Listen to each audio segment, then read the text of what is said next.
And so that's sort of the legal side of all this, right? What about the political side?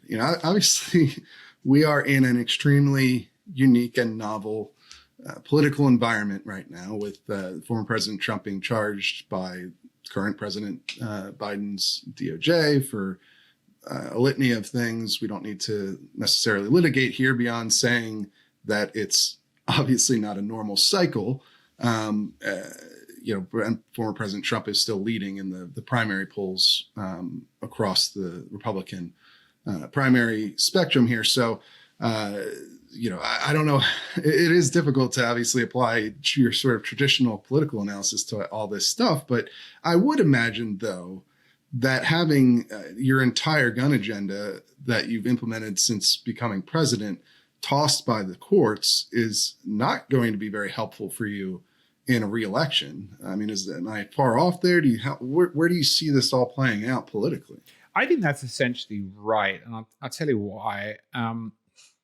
I think it's right because Biden has essentially poked a section of the electorate that really cares about the Second Amendment without getting anything for it.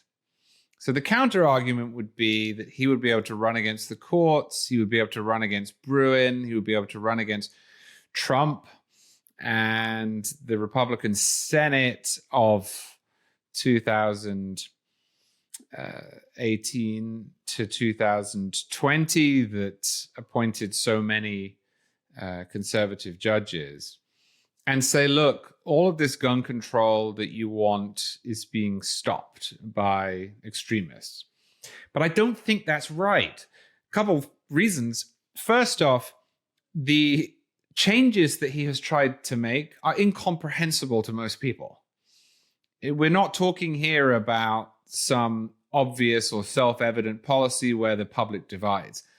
Whether or not to reclassify pistol braces, whether or not ghost guns count as if this is indeed the next one, what engaged in the business means.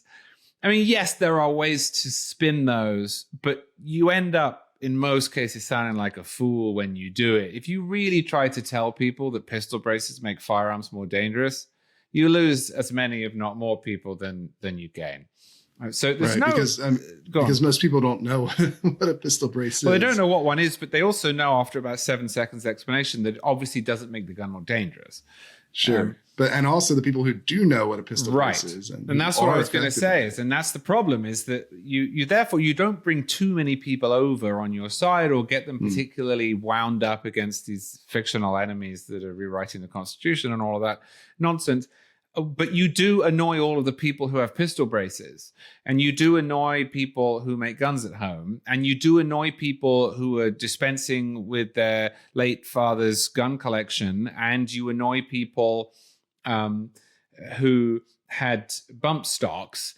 And yes, there aren't that many of those people relative to the population at large. But when you tell those people, as the Biden administration did, that not only is it inventing out of whole cloth a new definition of words that have been in the statute book for decades, but that those who are unaware of the change or weren't expecting the change are retroactively in violation of the law and are potentially guilty of a felony, you really annoy those people.